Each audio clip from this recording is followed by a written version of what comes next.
Please help me. I don't know who else to call.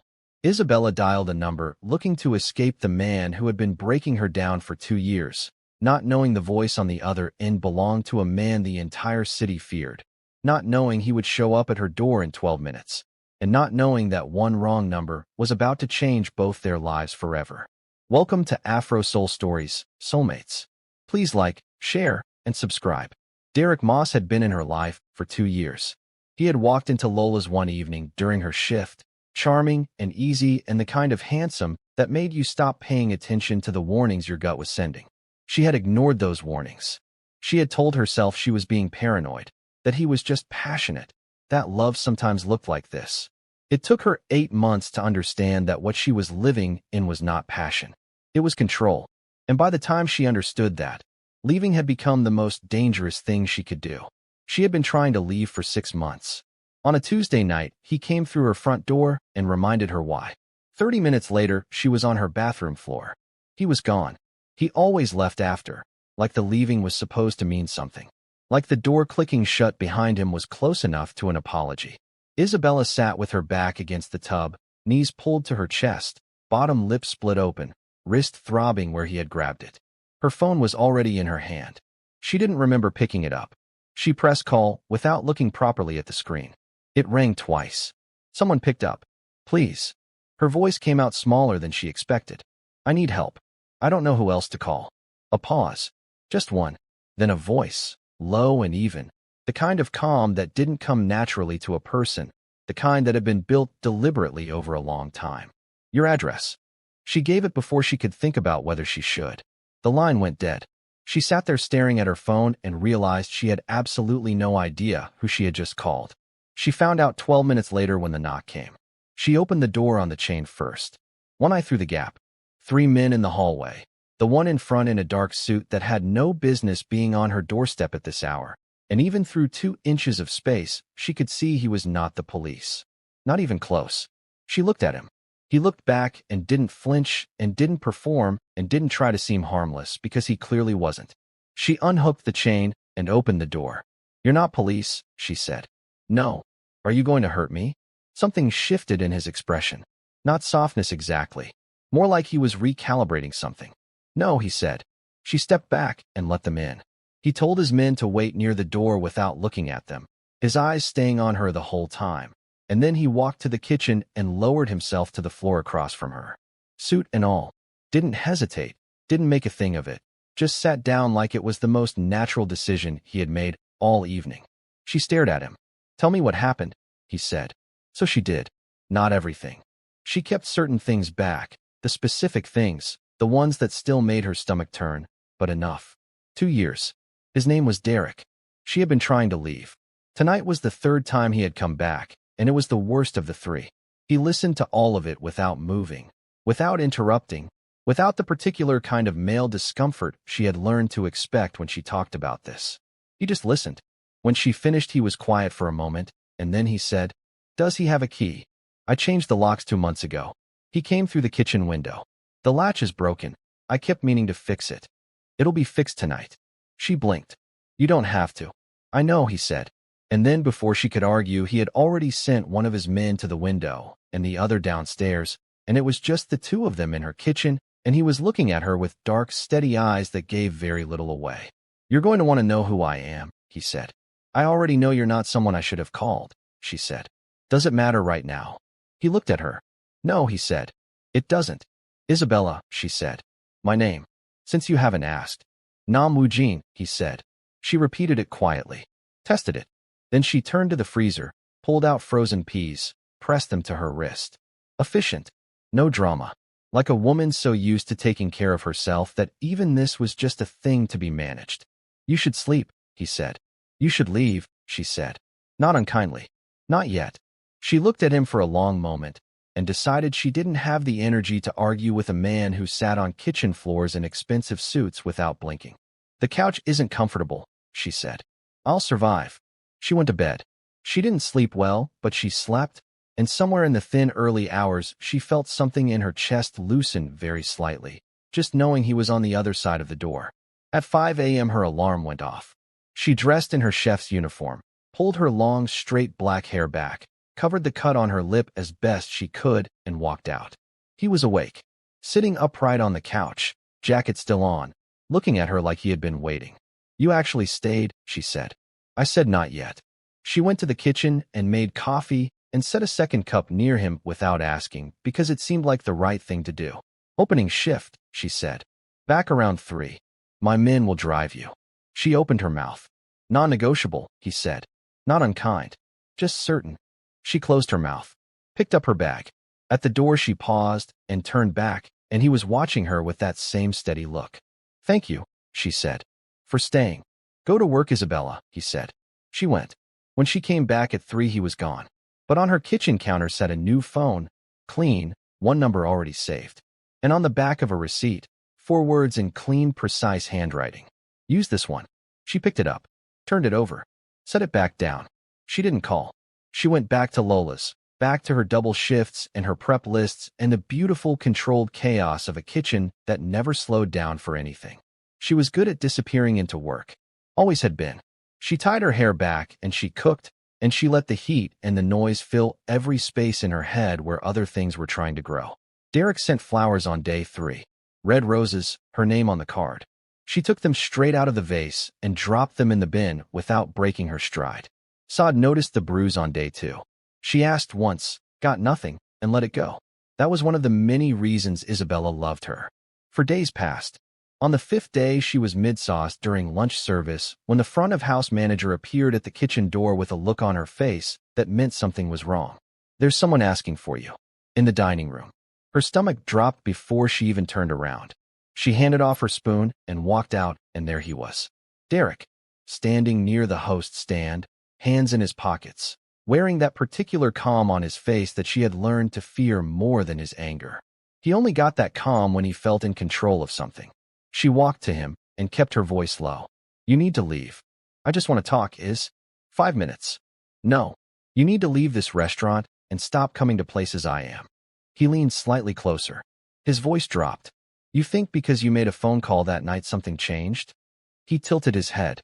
"I know who you called, Isabella. I know exactly who that is. And I promise you, getting involved with someone like that is going to be the worst decision you've ever made." Her heart hammered, but she held his gaze. "Goodbye, Derek." He straightened, smoothed his jacket, smiled. "I'll see you soon," he said. Then he walked out. She went back to the kitchen, finished service, cleaned her station, walked out the back door, and stood in the alley and breathed. Then she took out the phone and called the number. First ring. "He came to my job," she said. "He knows who you are?" "I don't know how, but he does." She heard the stillness on the other end. "Then how long ago?" 20 minutes. "Pack a bag. I'm sending a car." Woo-jin. "Isabella." His voice was even. "Pack a bag." She packed a bag. The car was outside in 15 minutes. Brooklyn. A brownstone on a quiet street. Good bones, low iron fence, the kind of house that didn't announce itself. Woo-jin was already there when she arrived. He looked up when she walked in, and something in his face shifted very slightly in a way she was beginning to recognize. She looked around. Clean lines, dark wood, a proper kitchen, nothing excessive. She set her bag down. "How long?" she said. "I don't know yet. I have a job, Woo-jin. I can't just disappear." "You won't disappear. My men drive you to work and back. You go, you come here. That's it. And if it takes weeks, then it takes weeks." He looked at her steadily. "Derek knows who I am. That changes things." "How does it change things?" "It means he's stupid enough to try something." He paused. "I'd rather you were somewhere I can control while I figure out how stupid." She wanted to argue. She looked at his face and understood that this was not stubbornness. It was calculation, and he was probably right. "Fine," she said. "But I'm not sitting in this house all day." "I know," he said. "I'm not asking you to." She nodded and picked up her bag and found the bedroom, and that was the end of that conversation. He came every evening. He told himself it was to check on things, to stay informed. His men were here. There was nothing that required his physical presence, and yet every evening at 7, he was in the car heading to Brooklyn. Park Hyun drove him on the 3rd evening and said nothing for the entire journey, which was somehow louder than if he had said everything. Isabella cooked. It was just what she did. She came back from Lola's carrying the energy of service, and she brought it into the safe house kitchen and worked it out there. The first evening, she made jollof rice and fried plantain and the smell of it filled the whole house, and Woo-jin sat at the kitchen island and watched her move through that kitchen like she owned it. Her long straight black hair tied back, completely absorbed, tasting and adjusting and tasting again with the quiet focus of someone who took what they did seriously. She caught him staring. "You've been sitting there for half an hour," she said without turning around. "I'm thinking." "About what?" "Things." She glanced at him over her shoulder. "Very specific. I'm a private person." Clearly. She turned back to the stove. "You can eat since you're here." He ate. It was the best thing he had eaten in months, and he told her so, and she looked slightly surprised like she hadn't expected him to say it. And then she smiled. Small, real, and went back to cleaning up. He came back the next evening.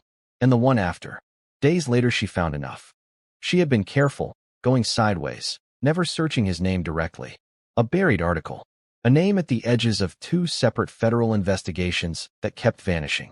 The way his men held themselves around him. The particular deference in it.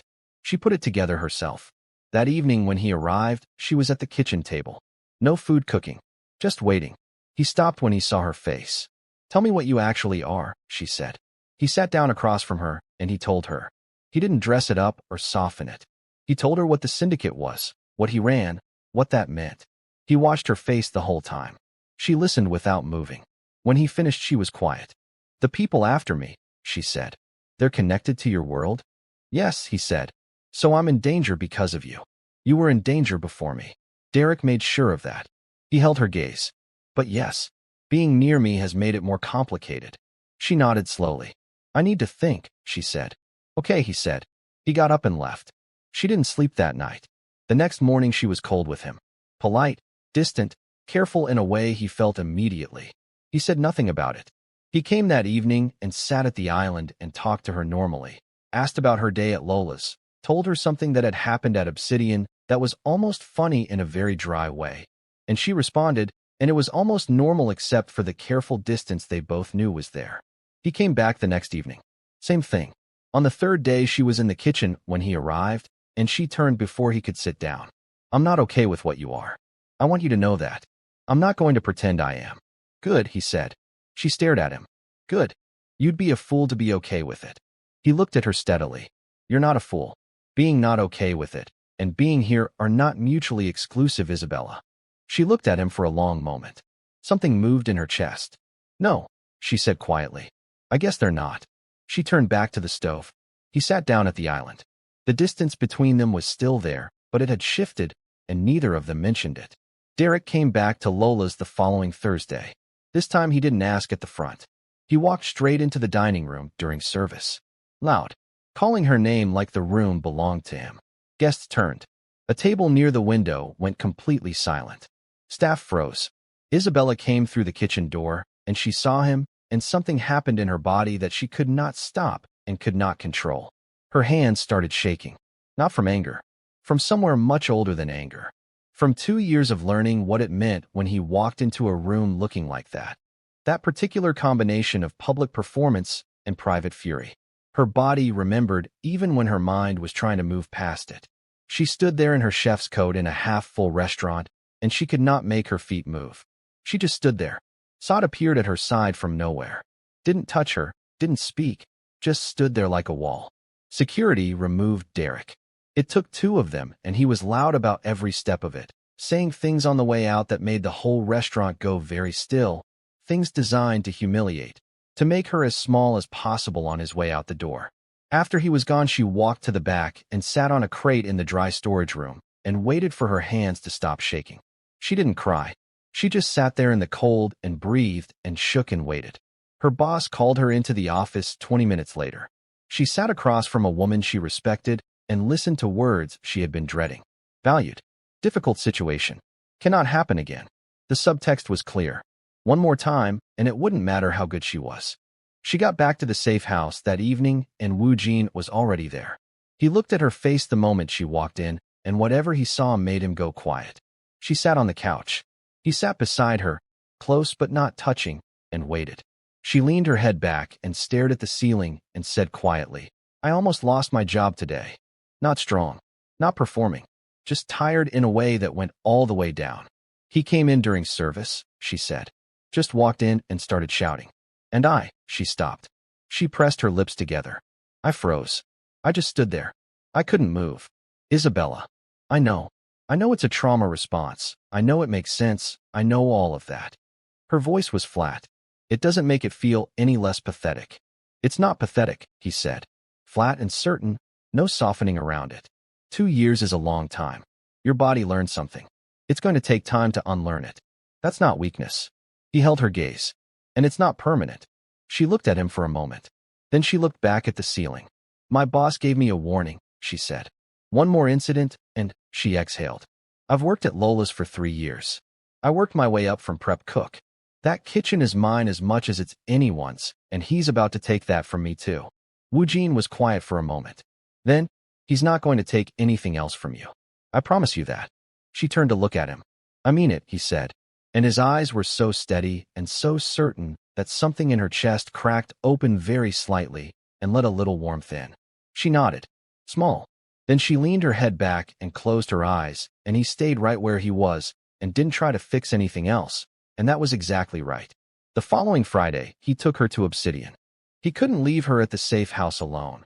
There had been movement nearby that his men were watching, and he wasn't taking chances.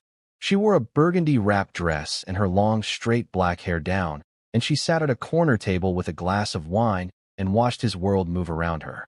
Beautiful room. Dark wood, low lighting, the quiet kind of expensive that didn't need to announce itself. Men in suits moving with purpose. Then Yuna walked in. Late 20s, Korean, polished in a way that lived in the bones rather than the clothes. She moved through Obsidian like she had been in it 100 times because she had. She went directly to Woo-jin at the bar and touched his arm and said something, and he responded and she laughed. Warm and easy, and he didn't step back from her hand. Isabella looked down at her wine. She took a slow sip. Looked back up. Still talking. Yuna leaned slightly closer and Woo-jin's expression didn't change, but he didn't move away either, and Isabella felt something move through her chest that she had no right to feel and knew it and felt it anyway. When Woo-jin came back to the table, he sat down and looked at her face and went very still. What's wrong, he said. Nothing. She smiled. It was a good smile. He looked at her. Her name is Yuna, he said. She manages financial operations for a partner organization. Every conversation I have ever had with that woman has been about money and logistics and nothing else. He held Isabella's gaze. That is all it is. I didn't ask, she said. You didn't have to, he said. And I'm telling you anyway. She looked at him. The smile faded into something quieter and more real. You didn't have to, she said. I know, he said. I wanted to. The air between them shifted and neither of them looked away and neither of them said anything else about it, but something had moved that could not be moved back. He walked her to the safe house door when they got back. They stood there for a moment, the night quiet around them, neither moving toward the other and neither moving away, and the air between them was very loud with everything that wasn't being said. Get some sleep, he said finally. You too, she said. He looked at her for one more second. Then he turned and walked back to the car. She stood inside the closed door for a long time after. The call came 2 days later. Park Hyun's voice was even, but the information underneath it was not. The Choi faction had her name. Not just her name, her workplace, her schedule, her Harlem address. They knew that Isabella Kingsley was the one thing Nam Woo-jin had allowed himself to care about. They intended to use that. Woo-jin sat in the back of his car and listened to all of it without moving. We move her again, Park Hyun said. Somewhere they can't trace. No, Woo-jin said. Boss. Moving her buys us days. Maybe a week. He looked out the window at the city going past. We end it. All of it. Derek, the Choi faction, everything. We do it now. Park Hyun was quiet for a moment. 3 years beside this man. He had never once heard him make a decision that sounded like this. Personal. Urgent. Like something he could not afford to lose. Understood, he said. The Choi faction moved first. They were patient about it. They watched, and they waited, and they chose their moment carefully. On a Thursday night, when Isabella was finishing a late shift at Lola's, when Woo-jin's driver was waiting at the back entrance, they came around the front. Derek was there. That was the thing that stopped her. She came around the side of the building and saw him standing under the streetlight, and something in her said, I can end this right now. I can say what needs to be said and finish this tonight. He looked different. Smaller. Whatever had been holding him together was coming apart at the edges. Isabella. His voice was quiet, almost reasonable. 2 minutes. That's all I'm asking. She looked at him, at the street around him. She didn't see anything wrong. She walked toward him. She was 5 feet away when the black car came around the corner. It moved too quietly and too deliberately, and her body understood before her mind did, because her feet slowed before she had decided to slow them. The car stopped. The doors opened. 3 men stepped out, and they were not Derek's size or Derek's energy. They were something colder and more deliberate, and the way they moved told her everything. Derek's face changed the moment they appeared. Whatever he had been performing collapsed completely, and what was underneath it was raw, unguarded terror. He took 1 step back, and then another, and she understood with a sickening clarity that he had not known they were coming. He had been used. He was as trapped as she was. One of the men grabbed Derek by the collar before he could take a 3rd step back. The sound Derek made when the first hit landed was not something Isabella had ever heard from him before. High and shocked, and genuinely frightened. And 2 more followed it fast and precise, and Derek went down onto the pavement and did not get back up. "Come with us," one of the men said to her. Calm. Like this was perfectly reasonable. She ran. She got half a block before a hand grabbed her arm and spun her, and she drove her elbow back hard and connected with something solid and heard a grunt, and the grip loosened, and she ran again and made it 10 more steps before an arm wrapped around her from behind and lifted her completely off the ground. She fought.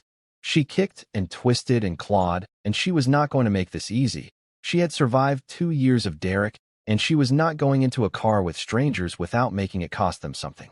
Her elbow connected again, her heel found a shin, and for a moment the grip loosened enough that she almost broke free. Then the second man grabbed her legs, and together they forced her toward the car, and she screamed. One full sharp sound that cut through the empty street.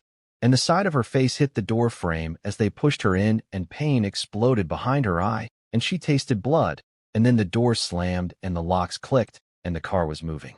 She sat in the dark between 2 men who did not look at her, and pressed her hand to the side of her face and breathed. Her cheekbone was throbbing. Her lip had opened again. The taste of blood was familiar in a way she hated. Think. She needed to think. One of the men took her phone without asking, dropped it in his pocket like it was nothing. Nobody spoke. The car drove for a long time. Long enough that she lost track of direction entirely.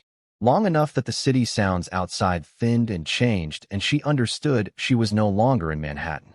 Long enough that the fear she had been managing very carefully began to get harder to manage. The car stopped. A warehouse. She could tell by the echo when they brought her inside. The sound of a large, empty space, concrete and cold metal, and the smell of standing water. They sat her in a chair in the middle of it and zip-tied her wrists, and then stepped back, and no one spoke, and that silence was worse than anything they could have said. She pulled against the zip tie once. The plastic bit into her wrists, and she stopped. A man came in 20 minutes later. Older. Korean. The particular kind of still that told her immediately he was not someone who needed to raise his voice to be dangerous. He looked at her for a long moment, taking in the bruise already forming along her cheekbone, the split lip, and he showed nothing on his face about any of it. "You're going to help us send a message to Woo-jin," he said. "I don't know how to reach him," she said. Her voice came out steady. She was proud of that. He smiled. It didn't reach his eyes. "You don't need to. He already knows you're gone." He tilted his head. "We're going to move you somewhere a little more private while we wait for him to find you." Which he will. The smile stayed. That's rather the point. They moved her 20 minutes later. Different car, different direction, longer drive. A building this time. Upper floor, a room with one window that looked out at nothing she recognized, a city she couldn't place. They zip-tied her to the chair again and left 2 men outside the door, and the older man was gone, and she was alone with the throbbing in her face and the blood drying on her lip and the dark outside the window. She was not going to fall apart. She was not. She thought about her grandmother's textile pattern. She thought about her kitchen at Lola's and the particular satisfaction of a sauce that had come together exactly right. She thought about her mother's voice and Sada's laugh and all the things she had built carefully and quietly for herself over 24 years, and she held on to all of them, and she did not fall apart. She also thought about Woo-jin. She thought about him a lot. He had known within 30 minutes. The driver at Lola's back entrance had called it in the moment. She didn't appear at the arranged time. By minute 4, two of his men had found Derek on the pavement outside the restaurant. Conscious, bleeding badly, barely coherent, saying things that didn't fully make sense until they did. By minute 9, Woo-jin was in a car, and Park Hyun was on the phone pulling every thread they had on the Choi faction's properties across the boroughs. They have 4 known locations, Park Hyun said. 2 in Queens, 1 in the Bronx, 1 in Red Hook. Woo-jin looked out the window. They won't keep her in the first location. They'll move her. He paused. Choi is sending a message. He wants me to find her. He wants me coming to him. Which means he'll put her somewhere he can control the approach, Park Hyun said. The Red Hook building, Woo-jin said. He's used it for leverage situations before. Controlled access, 1 entry point. He can see anyone coming from 3 blocks away. He looked at Park Hyun. We don't go in from the front. They drove. He called in every available man. 7 cars. He didn't care about quiet tonight. He didn't care about clean or careful or the kind of measured maneuvering that usually characterized how he operated. He cared about one thing, and everyone in every one of those cars felt it without being told and moved accordingly. They came at the Red Hook building from 2 sides simultaneously, 3 cars from the east, 4 from the west, blocking every exit before the Choi men inside had time to process what was happening. What followed was not clean and was not quick, and 2 of Woo-jin's men took hits bad enough to matter, and 3 Choi men went down hard, and none of it was something Woo-jin registered as anything other than the space between him and the building. He went through the east stairwell with Park Hyun and 2 others. 4th floor. A corridor. A door with 2 men outside it who saw them coming and made decisions that cost them considerably. Then the door was open and Woo-jin was inside the room. She was in the chair, wrists bound, the side of her face swollen and dark with bruising, dried blood at the corner of her mouth. And she was sitting upright with her jaw set and her eyes clear, and when the door came open and she saw him, the rigid, careful control in her face broke completely for just 1 second. 1 single second where everything she had been holding together for hours came apart all at once, before she pulled it back. He crossed the room in 4 steps and crouched in front of her, and his hands were already on the zip tie at her wrists. I've got you, he said. His voice came out rougher than he intended. I know, she said. And despite everything, the swollen cheek and the split lip and the hours alone in that room, her voice came out steady. He got the zip tie off. She brought her hands to her chest, and he saw the marks on her wrists, and something in his jaw tightened in a way that had nothing to do with anything in this room anymore, and everything to do with the men who were no longer his immediate problem, but would become it shortly. He cupped her face in both hands, so carefully, tilting her toward the light from the window and looking at the bruise along her cheekbone, at her lip, checking every inch of her the way he had been doing in his head for the entire drive here. Are you hurt anywhere else? He said. My ribs, she said. When they put me in the car. Not bad. Just. She exhaled carefully. Sore. He nodded.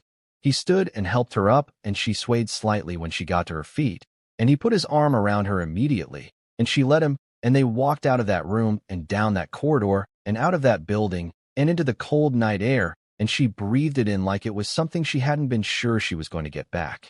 At the car, he stopped and turned to her and looked at her face again in the light from the street, and something moved through his expression that he didn't try to contain this time.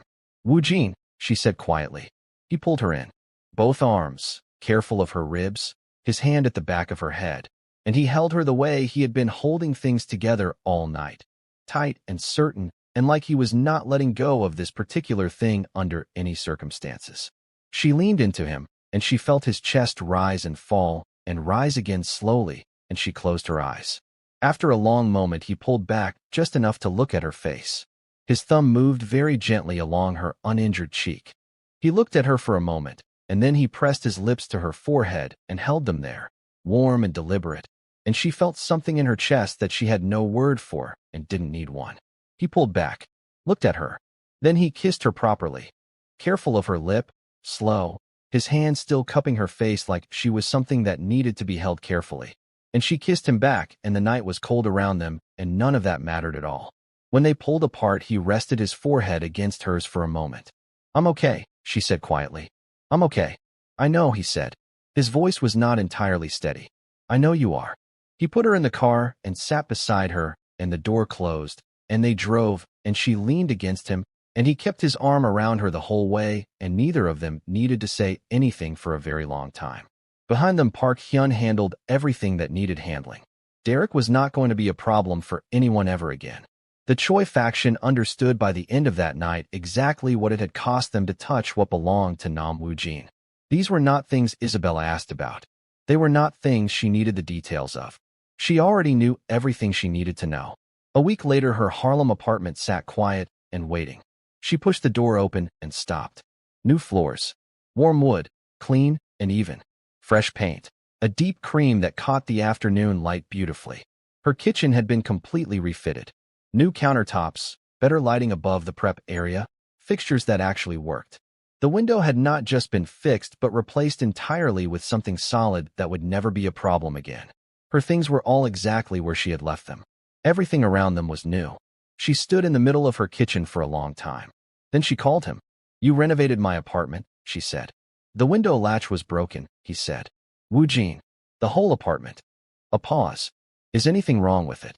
"No." She looked around at her kitchen, her beautiful new kitchen. "Nothing is wrong with it." She paused. "Thank you." "It was broken," he said. "I wasn't going to leave it broken." She laughed. Full and real and warm, the first real laugh in weeks. She heard something happen in him through the phone when he heard it. A slight shift, a quiet that meant it had landed somewhere. 6 months later, Isabella's catering company had been running for 4 of them. She had named it after her grandmother. The logo was her grandmother's textile pattern, and the first time she saw it printed on an actual business card, she stood in her kitchen and cried for 3 minutes, and then washed her face and got back to work. Woo-jin had funded the startup without making it a moment.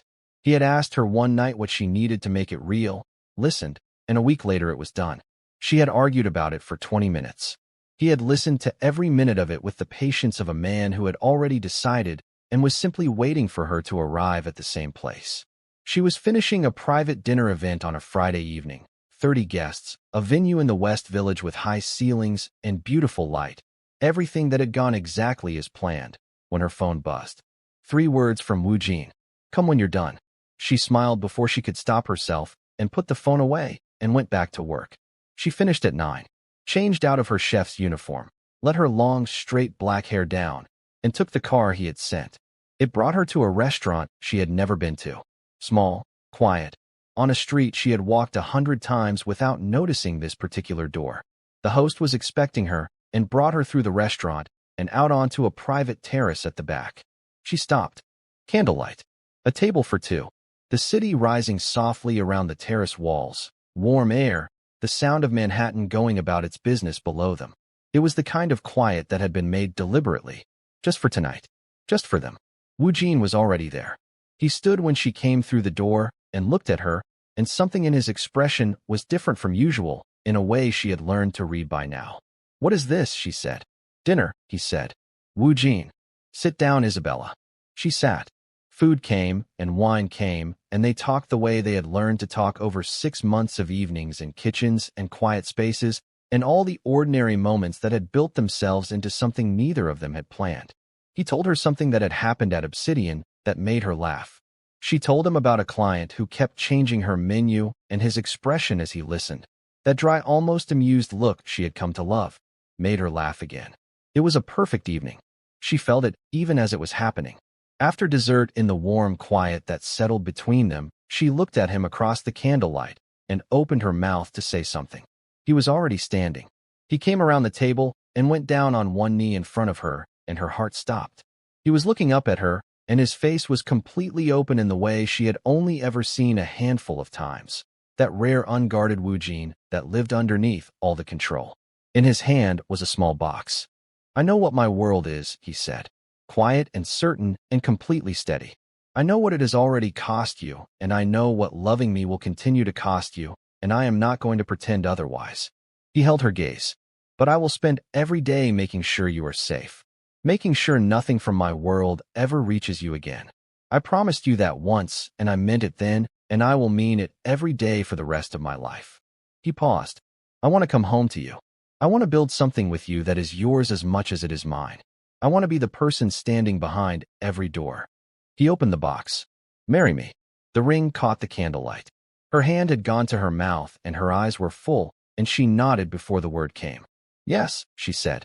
He slid the ring onto her finger and stood, and she stood too, and he looked at her face the way he had been looking at her since the very first night on her kitchen floor, like she was something he was still figuring out and intended to keep figuring out for a very long time. I'm glad I can't dial properly under pressure, she said. He looked at her for a moment, and then Woo-jin smiled. Fully. Finally. The kind of smile that had been waiting a long time for somewhere to go. She stepped into him, and he held her the way he always held her, certain, complete, like something worth keeping. And above them Manhattan went on being loud and alive and entirely unaware that on a small private terrace in the West Village, a woman who had dialed the wrong number on the worst night of her life had just said yes to the man who picked up.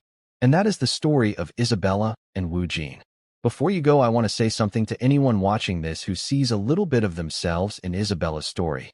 No one should have to dial a wrong number to find someone who treats them right. You deserve to be safe. You deserve to be chosen. You deserve someone who sits on your kitchen floor and listens. If you are in a situation that is hurting you, please reach out to someone you trust, because your story does not have to stay where it is right now. It can change.